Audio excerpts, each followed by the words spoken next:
Class 11 applied math से sequences and series में से जीपी यानी ज्योमेट्रिक प्रोग्रेशन का एक क्वेश्चन करेंगे। If ABC are in GP show that these terms are also in GP. इन टर्म्स के जीपी में होने के लिए second term upon first term should be equal to third term upon second term, यानी कि ऐसा होना चाहिए b square plus C square upon a square plus b square should be equal to c square plus D square upon B square plus C square. अगर हम ऐसा prove कर पाए तो इसका मतलब है कि ये जीपी में होगा। ठीक है, if these are in GP, तो हमें ये प्रूव करना है। तो सबसे पहले हम A B C D GP में है, ये हमें गिवन है कि A B C D are in GP.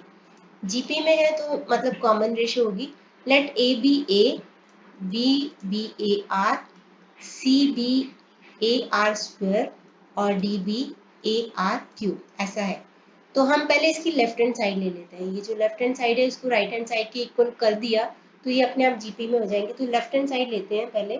तो B square plus C square upon a square plus b square, तो इनको पुट करते हैं। बी स्क्वायर की जगह पे क्या आएगा, ए आर का स्क्वायर प्लस सी स्क्वायर यानी ए आर स्क्वायर का स्क्वायर अपॉन ए स्क्वायर है ए स्क्वायर ही और बी स्क्वायर है ए आर स्क्वायर, मतलब ए square are square plus A square are raise to 4, क्योंकि पावर की पावर मल्टीप्लाई हो जाती है, और नीचे ए square plus A square are square. यहाँ से हम क्या कॉमन ले सकते हैं, ए स्क्वायर कॉमन ले सकते हैं और आर स्क्वायर कॉमन ले सकते हैं।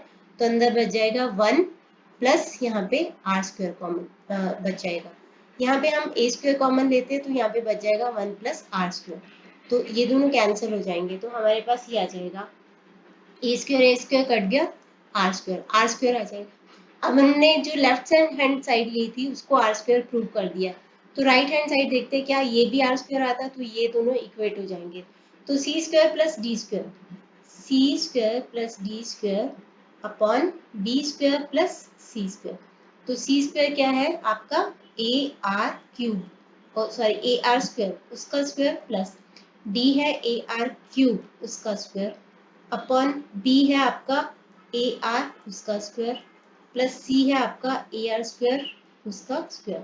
तो यहाँ पे आ जाएगा A square are raise to 4, A का स्क्वायर और आर स्क्वायर का स्क्वायर यानी आर रेज टू 4, और प्लस यहाँ पे बच जाएगा ए का square and R 3 into 2 6, power की पावर मल्टीप्लाई हो जाती है। यहाँ पे ए square are square plus A square are raise to 4। अब हम यहाँ से ए स्क्वायर और आर रेज टू 4 को कॉमन ले लेते हैं। यहाँ पे बच गया हमारे पास 1 प्लस आर स्क्वायर और नीचे ए स्क्वायर आर स्क्वायर को कॉमन ले लेते हैं।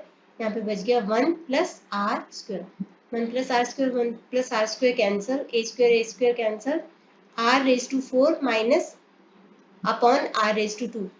बेस सेम होता है तो पावर आपस में माइनस हो जाता है, तो this is also equal to R square. तो left hand side is equal to right hand side, तो इसका मतलब ये जीपी में है। तो ये था इसका फर्स्ट पार्ट। अब हम करते हैं इसका सेकेंड पार्ट, उसको भी हमें बिल्कुल ऐसे ही करना है, लेफ्ट हैंड साइड को राइट हैंड साइड के इक्वेट कर देना है। तो करते हैं इसको, एक बार फिर से लिख लेते हैं कि ए है हमारा ए ही, b A R, c a are square और डी ए आर क्यूब, क्योंकि ये a B C D GP में है। तो b minus c whole square, पहले मैं लेफ्ट हैंड साइड ले रही हूँ, b minus c whole square, b है ए आर माइनस सी है A R square plus c, c है आपका A R square minus a है सी माइनस ए, तो ए है आपका a plus d minus b, d minus b, तो d है आपका A R cube minus b है आपका, अच्छा इन सब का स्क्वायर भी करते जाना है, स्क्वायर डी है आपका ए आर क्यूब और माइनस बी है आपका ए आर, इस सारे का स्क्वायर। एक बार चेक कर लेते हैं, गलती नहीं होनी चाहिए क्योंकि बाद में बहुत टाइम वेस्ट होगा। तो बी है ए आर, सी है ए आर स्क्वायर, इसका square c a d and b, इसका स्क्वायर। अब हमने लेफ्ट हैंड साइड ली हुई है, इसको सॉल्व करते हैं। a minus b whole square का मतलब क्या होता है, a square plus b square minus 2ab, यानी कि ए आर का स्क्वायर मतलब ए square are square plus b r का बी का स्क्वायर यानी कि a square are raise to 4,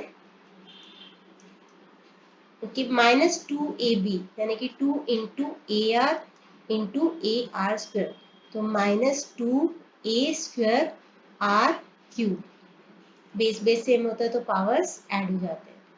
इसी तरीके से अगला करेंगे a are square minus a का होल स्क्वायर, तो यहाँ पे ए square are square, a square a are square का स्क्वायर क्या होगा, a square are raise to 4 plus A square minus 2 a r, इसको ऊपर मैं करके दिखाती हूँ, कंफ्यूजन नहीं होना चाहिए, minus 2 into a are square into a, तो माइनस 2 ए स्क्वायर और आर स्क्वायर, ये आ जाएगा।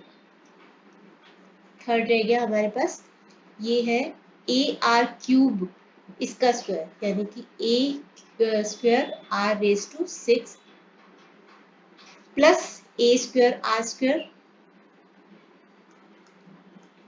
Minus 2 into a are cube into a r, मतलब 2 a square are raise to 4, तो ये हमारे पास आ गया। अब हम देखते हैं कि क्या क्या इसमें से कैंसिल आउट होता है, उसको कैंसिल आउट कर देते हैं। तो क्या कुछ कैंसिल आउट हो रहा है, तो ए स्क्वायर आर स्क्वायर यहाँ है, ए स्क्वायर आर स्क्वायर यहाँ है, और minus 2 a square are square यहाँ पे है, तो तीनों आपस में कट हो जाएंगे क्योंकि ये plus 2 a square are square बन गया, ये minus 2 a square are square बन गया। अब A2R4 इधर है प्लस 2A2R4 इधर है, यानी कि 2A2R4 और माइनस 2A2R4 यहाँ है, तो ये तीनों आपस में कैंसिल हो जाएंगे। अब हमारे पास बचा है minus 2A2R3 A2 and A2R6, तो ये तीनों बचे, इस तीनों को लिख लेते हैं, A2 plus A2R6 minus 2A2R3, ये हमारे पास बचे। अच्छा, अगर आप इसको देखो तो ये ए का स्क्वायर है और ये ए आर क्यूब का स्क्वायर है, और ये minus 2 into a are cube है, ठीक है, इस तरीके से है। तो इसका मतलब ये क्या हुआ, a square plus b square minus 2 a भी बन रहा है, तो a minus b whole square, a minus b whole square, इसके इक्वल हो रहा है, ये हमारा इक्वेशन नंबर 1 बन गया। अब हम सेकंड, ये जो राइट हैंड साइड है इसको ले लेते हैं। राइट हैंड साइड में ए माइनस डी होल स्क्वायर, अगर ये भी इसके इक्वल आ गया तो दैट मीन्स ये दोनों इक्वल हो गए, तो a minus d whole square मतलब a minus a are cube whole square, तो ये तो इसके इक्वेट है ही, so we can say that 1 is equal to 2, so it means कि ये इसके इक्वल हो जाएगा।